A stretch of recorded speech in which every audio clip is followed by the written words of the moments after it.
જય Ganesh, happy morning. હું Shaunak S Pathak, professional tarot card reader અને ન્યુમરોલોજિસ્ટ છું. જે કોઈને પણ ફેમિલી, હેલ્થ, વેલ્થ કે રિલેશનશિપ રિલેટેડ કંઈ પણ ઇશ્યુઝ હોય તો તેઓ મારી કન્સલ્ટન્સી લઈ શકે છે.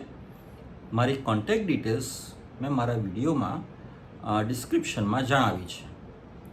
હવે આજે હું તમને વાત કરીશ મૂલ્ય અને કિંમત બાબતે. એટલે કે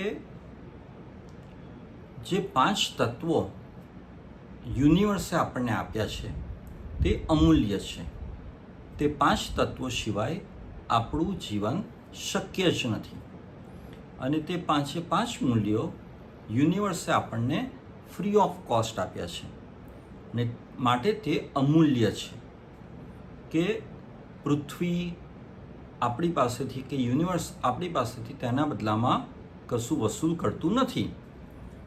all this resources earth has given us, universe has given us free of cost. તો આના પરથી તાત્પર્ય એ થાય કે મનુષ્ય કોઈ વસ્તુ ખરીદતો નથી, ફક્ત તે વસ્તુને વાપરવાનો અધિકાર ખરીદે છે. કોઈ પણ માનવી મકાન કે વાહન કે જીવન જરૂરિયાતની કોઈ પણ વસ્તુઓ, અનાજ, પાણી કે કંઈ પણ વસ્તુ હોય તે ખરીદતો નથી, પરંતુ તે વસ્તુને વાપરવાનો અધિકાર ખરીદે છે. કઈ રીતે? મેં હમણાં થોડી ક્ષણો પહેલાં કહ્યું એ પ્રમાણે પૃથ્વી, યુનિવર્સ આપણને બધું ફ્રી ઓફ કોસ્ટ આપે છે. એટલે કે અનાજ, પાણી, ખનિજ કે તેલ એ બધું પૃથ્વીમાંથી અથવા આકાશમાંથી જળ એટલે કે વરસાદ એ બધું વરસે છે. All this are the natural resources, minerals which we get free of cost from the universe. તો મનુષ્ય જે કિંમત ચૂકવે છે તે શેની? તે ફક્ત વસ્તુનું શ્રમ મૂલ્ય ચૂકવે છે. એટલે કે ખેતરમાં અનાજ વાવ્યું તો તે ખેડૂતે તેમાં શ્રમ કર્યો, તેને તેનું મૂલ્ય મળશે. પછી તે અનાજ ખેતરમાંથી અલગ અલગ શહેરમાં ટ્રાન્સપોર્ટેશન થ્રુ ગયું તો જે વાહનના જે માલિક છે, ડ્રાઈવર છે, તે લોકોને તેમનું શ્રમનું મૂલ્ય મળશે.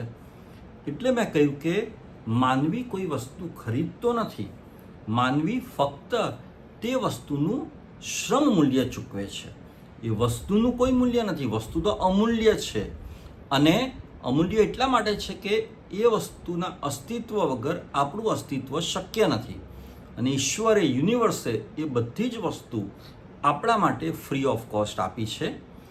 માટે આપણે એમ કહેવાય કે માનવી તે વસ્તુને વાપરવાનો અધિકાર ખરીદે છે.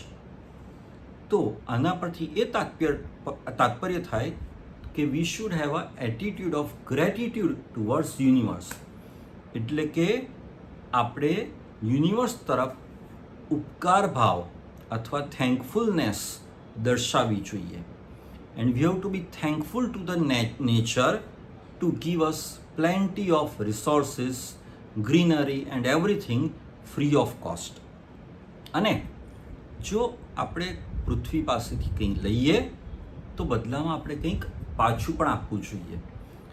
Because it is a existence and coexistence. એટલે કે અસ્તિત્વ આપણું અને સાથે સાથે સહઅસ્તિત્વ બીજા બધા પશુ, પક્ષી, પ્રાણી અને નેચરનું. તો જીવનમાં ગીવ એન્ડ ટેકની જે સાયકલ છે તે નિરંતર ચાલુ રહેવી જ જોઈએ. તો આપણે નેચર પાસેથી આ બધું લઈ રહ્યા છે તો બદલામાં આપણે પણ કંઈક આપવું જ જોઈએ.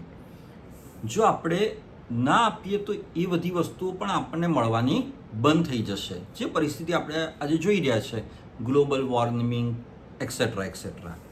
ઓકે, સાથે સાથે આપણને જે કોઈ પણ વસ્તુ મળી છે તેનો આપણે સદુપયોગ કરવો જોઈએ. કારણ કે જે કોઈ પણ મનુષ્ય તેને જે કોઈ પણ વસ્તુ મળી છે તેનો જો દુરુપયોગ કરશે તો તે વ્યક્તિ, તે મનુષ્ય તે વસ્તુથી વંચિત રહેશે. અને આ જ નિયમ સંબંધોમાં પણ લાગુ પડે છે. કે જે કોઈ પણ વ્યક્તિ, જે કોઈ પણ માનવી વસ્તુ, વ્યક્તિ, પરિસ્થિતિ કે સંબંધનો સદુપયોગ કરશે તો તેને નિરંતર તે વસ્તુ, તે વ્યક્તિ, તે પરિસ્થિતિ, તે સંબંધો મળ્યા જ કરશે, પ્રેમ, લાગણી, હૂંફ. પરંતુ જો કોઈ પણ મનુષ્ય, કોઈ પણ વ્યક્તિ પોતાને જે કંઈ પણ વસ્તુ, વ્યક્તિ, પરિસ્થિતિ કે સંબંધો મળ્યા છે તેનો દુરુપયોગ કરશે તો તે હંમેશના માટે તે વસ્તુ, વ્યક્તિ, પરિસ્થિતિથી વંચિત રહી જશે. એટલે દરેક મનુષ્યનું સુખ ફક્ત ને ફક્ત કોઈ પણ વસ્તુ, વ્યક્તિ, પરિસ્થિતિ કે સંબંધના સદુપયોગમાં રહેલું છે, નહીં કે દુરુપયોગમાં. ને જ્યાં સંબંધ છે ત્યાં શોષણ નથી, અને જ્યાં શોષણ છે ત્યાં સંબંધ નથી. હમણાં જે મેં વાત કરી તેનો એક સાર એક વાક્યમાં એ નીકળે કે જ્યાં સંબંધ છે ત્યાં ક્યારેય પણ શોષણ નથી, અને જ્યાં શોષણ છે તો સમજી લેવું કે ત્યાં સંબંધ નથી, ત્યાં ફક્ત સ્વાર્થ છે. અને બીજી એક અગત્યની વાત, જે વસ્તુ, જે સાધન, જે ઉપયોગ, જે કાર્ય માટે બન્યું છે તે કાર્ય માટે જ વપરાય તો તેનો સદુપયોગ કહેવાય. પરંતુ જે વસ્તુ કે જે સાધન જે ઉપયોગ માટે બન્યું છે તેનાથી કોઈ બીજા ઉપયોગ માટે વપરાય તો તે વસ્તુનો તે દુરુપયોગ કહેવાય. ખુશ રહો, મસ્ત રહો, સ્વસ્થ રહો. Thank you very much.